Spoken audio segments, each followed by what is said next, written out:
বামফ্রন্টের ডাকে আজ 12 ঘন্টার রাজ্য বন্ধ। এবার রাজ্যের পঞ্চায়েত নির্বাচনের প্রথম খুনকাণ্ড সংঘটিত হল। 2023 সালের বিধানসভা নির্বাচনেও খুনের ঘটনা ঘটেনি। রবিবার রাজ্যে 12 ঘন্টার বন্ধ আহ্বান করল রাজ্য বামফ্রন্ট কমিটি। বিলোনিয়ার মহকুমার 4 নং জেলা পরিষদের সিপিআইএম প্রার্থী বাদল শীল হত্যাকাণ্ডের প্রতিবাদ জানাতেই এই কর্মসূচি ঘোষণা করেছে বামফ্রন্ট। শুক্রবার বিলোনিয়ার রাজনগরে পঞ্চায়েত ভোটের মনোনয়ন পর্ব জমা করা শেষে বাজারে দুষ্কৃতীদের আক্রমণের মুখে পড়েন সিপিআইএম চৌতাখোলা অঞ্চল কমিটির সম্পাদক বাদল শীল।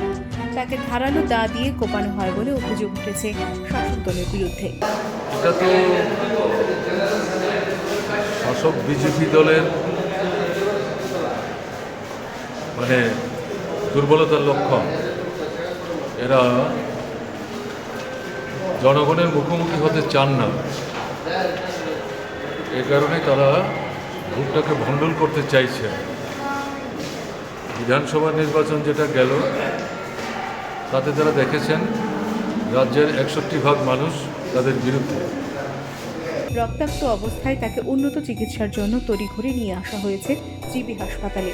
চিকিৎসকদের সমস্ত রকম প্রচেষ্টাকে কার্যত ব্যর্থ করে শনিবার দুপুরের দিকে মৃত্যুর কোলে ঢলে পড়েন বাম নেতা বাদল শীল। শনিবার সকালে গুরুতর আহত বাদল শীলকে জিবিপি হাসপাতালে দেখতে যান রাজ্যের প্রাক্তন মুখ্যমন্ত্রী মানিক সরকার, বিরোধী দলনেতা জিতেন্দ্র চৌধুরী, পবিত্র কর, বামফ্রন্ট আহ্বায়ক নারায়ণ কর সহ অন্যান্যরা। এই ঘটনার প্রতিবাদে রাজ্যের বামফ্রন্ট কমিটি রবিবার রাজ্য জুড়ে 12 ঘন্টার বন্ধ আহ্বান করেন। যিনি 11 তারিখ দক্ষিণ ত্রিপুরা জেলা পরিষদের 4 নম্বর আসনে জেলা পরিষদের বামফ্রন্টের প্রার্থী হিসাবে মনোনয়নপত্র জমা দিয়েছিলেন কমরেড বাদল শীল। ওনার বয়স 51 বছর। উনি আমাদের পার্টির বিলোনিয়া মহকুমা কমিটির সদস্য এবং চৌতাখোলা অঞ্চল কমিটির সম্পাদক, কৃষক সভা সারা ভারত কৃষক সভা রাজ্য কমিটির সদস্য।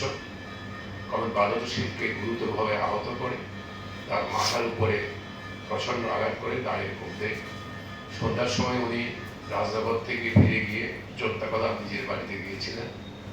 বাড়ি থেকে দোকানে গিয়েছিলেন একটা জরুরি কাজে।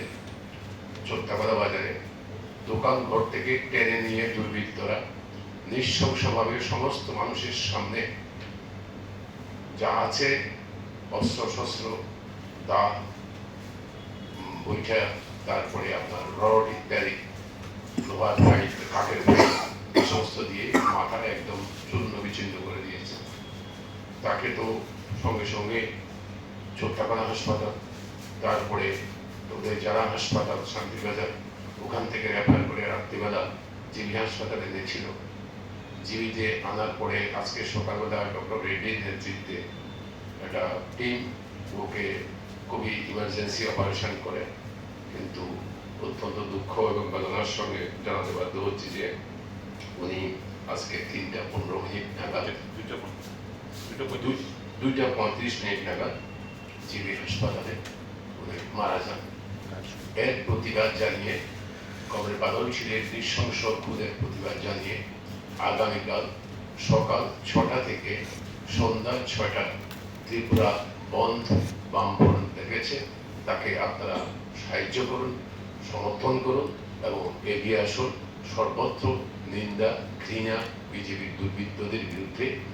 সন্ধ্যায় আগরতলার মেলার মাঠে আহত এক সাংবাদিক সম্মেলনে এই কর্মসূচি ঘোষণা করেন রাজ্য বামফ্রন্ট আহ্বায়ক নারায়ণ কর। এই বন্ধের সমর্থনে রাজ্যের সকল অংশের গণতান্ত্রিক মানুষের সামগ্রিক সমর্থনের আহ্বান জানানো হয়েছে বামফ্রন্টের পক্ষ থেকে।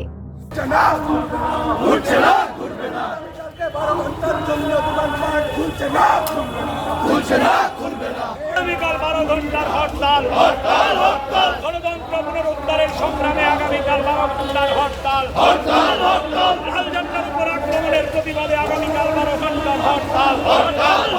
বাদল শীলের খুনিদের অবিলম্বে গ্রেফতার করতে হবে।